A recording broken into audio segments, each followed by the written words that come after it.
नाटी तार सातकोशिया गंड दीर्घ 21 किलोमीटर धरी एक संकीर्ण पथ दे गति करिछि ओडिशार दीर्घतम नदी महानदी।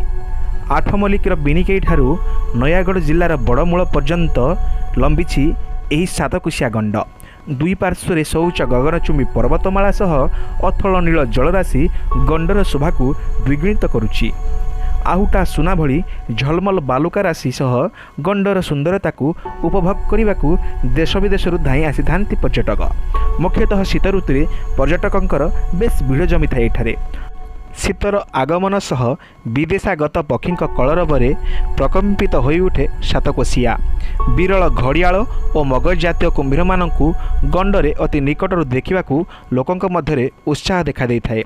एठाकू आसुथिबा समस्त पर्यटक मानक पई वन विभाग प्रकृति निवास माध्यम समस्त प्रकार रहिबा और खाइबा पीवा व्यवस्था मध्य कराई थाए।